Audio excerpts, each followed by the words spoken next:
እግዚአብሔር እንዴት ከስንፍና መንፈስ እንዳወጣኝ ዛሬ እነግራችኋለሁ። በጣም ይጠቅማችኋል። እስከ መጨረሻው ድረስ ስሙ። መቼም ሁል ጊዜ እኛ ሰዎች እኔ እኮ ሰነፍ ነኝ፣ እኔ እኮ እንደዚህ ነኝ ብለን በራሳችን ላይ ያለውን ድክመት፣ በራሳችን ላይ ያለውን መጥፎ ባህሪ መጋፈጥ በጣም ይከብደናል። ስለዚህ ያንን ህመም፣ ያንን ስፒሪት ወይንም ደግሞ መንፈስ ተሸክመነው እንኖራለን ማለት ነው እና ላይፋችን ላይ በጣም መጥፎ የሆነ ሳይድ ኢፌክት አለው። the spirit of laziness የስንፍና መንፈስ እንዳለ የምታውቁ ስንቶቻችሁ ናችሁ?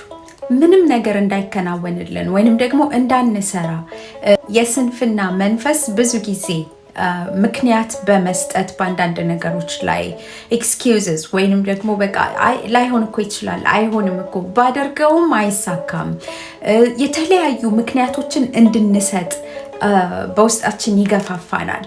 አንድ በጣም የምናደንቃት ብዙ ጊዜ የምንጠራት በመጽሐፍ ቅዱስ ላይ ያለች ሴት አለች፣ አቢግያ የምትባል ማለት ነው። የእሷ ባል ስሙ ናባል ይባላል። ስሙ ናባል ነው፣ ስንፍናም አድሮበታል ብላ የተናገረችው ባለቤቱ ሚስቱ አቢግያ ነች። ይህንን ያነሳውበት ምክንያት አለኝ። ስለዚህ ሰው ማለት ነው መግቢያው ላይ እዚህ ጋር ምዕራፉን አስቀምጬላችኋለሁ። ሲናገር ታላቅ ሰው ነበር ይላል። እንደዚሁም ብዙ ከብቶች ነበሩት፣ ብዙ ፍየሎች፣ በጎች፣ በጣም ብዙ ንብረት ያለው ሰው ነው። ነገር ግን ምንድን ይላል? ስሙ ናባል ነበር ይልና ባለጌ ነበር ይላል። ከዛስ ሚስቱ ነች በደንብ አድርጋ ማለት ነው ገልጻ ስለሱ ባህሪ የምትነግረን። እንደ ስሙ ስንፍና አድሮበታል የምትሏን ቃል እንድታሰምሩበት እፈልጋለሁኝ። እና ምንድነው መሰላችሁ የስንፍና መንፈስ በእኛ ላይ በሚያድር ሰዓት ወይንም የስንፍና መንፈስ ያለበት ሰው አጣርቶ መንፈሳዊውን ዓለም ለማየት አይችልም። ብዙ ጊዜ መጽሐፍ ቅዱስን ለማንበብ በጣም ድካም ሲሰማን፣ እንቅልፍ ሲለን በውስጣችን እኮ ለማንበብ ፍላጎቱ አለ። ነገር ግን በጣም ይከብዳል ለማንበብ፣ መጽሐፍ ቅዱስን ለማንበብ፣ ጸሎት ለማድረግ፣ ከእግዚአብሔር ጋር ያለንን ኮኔክሽን፣ እግዚአብሔር ጋር ያለንን ህይወት ለመቀጠል በጣም ዳገት ይሆንብናል። ስንፍና መንፈስ ሰብረን መውጣት ካልቻልን በጣም ኑሯችን ሁሉ የድግግሞሽ ነው የሚሆነው፣ ተደጋጋሚ ነው የሚሆነው። ምክንያቱም እኔን የደከመኝ ወይንም ደግሞ ስልችት ያለኝ እየሮጡ ገንዘብ መስራት ላይ መጎበዝ ላይ እዛ ላይ አልነበረም። ያንን እኮ አደርጋለሁ፣ ሮጣለሁ፣ እሰራለሁ። ጠዋት ተነስቼ ማታ ለልጆቼ እንኳን የምሰጠው ጊዜ አልነበረኝም። ገንዘብ ለመስራት ማለት ነው፣ ጎበዝ ለመሆን ሰክሰስፉል ለመሆን ማለት ነው። ነገር ግን በጣም አድካሚና አሰልቺ ነበረ እና በውስጤ አይ ኖው ሰምቲንግ የሆነ ነገር የሆነ የስንፍና መንፈስ ልክ ቃሉን ለማንበብ ስነሳ በቃ ድብርት ውስጥ እገባለሁ። ቃሉን ለማንበብ ለመጸለይ ገና ሳስብ ድክም ይለኛል፣ ስንፍ ያደርገኛል። እና ያ ምንድነው የስንፍና መንፈስ ህይወቴን ተቆጣጥሮት ነበር ማለት ነው። የስንፍና መንፈስ በጣም ብዙ ገንዘብ ቢኖራችሁ፣ በጣም ብትሰሩ፣ ነገር ግን እርካታ ከውስጡ የለውም፣ አትረኩበትም። ሁል ጊዜ መሮጥ ብቻ ነው። ሁል ጊዜ ገንዘብን ለመስራትና ለማግኘት መሮጥ ማለት ነው። በውስጡ ግን እረፍት የለበትም፣ በውስጡ ግን እርካታ የለበትም። እና ያንን ይገባችኋል እኮ ታውቁታላችሁ። ነገር ግን መጽሐፍ ቅዱስን እያነበቡ ጸሎትን እያደረጉ ከእግዚአብሔር ጋር የሆነውን ህይወት ለመቀጠል ግን የሆነ እንቅፋት ከፊት ለፊታችሁ አለ። ጊዜው ራሱ ቢኖራችሁ በጣም 24 ሰዓት ጊዜ ቢኖራችሁ ቁጭ ብላችሁ የእግዚአብሔርን ቃል ከማንበብ ይልቅ ስልክ ላይ ጊዜን ማጥፋት፣ አቴንሽናችሁን የሚወስደው ሌላ ነገር ነው። አቴንሽናችሁ የሚሆነው በሌላ ነገር ላይ ነው።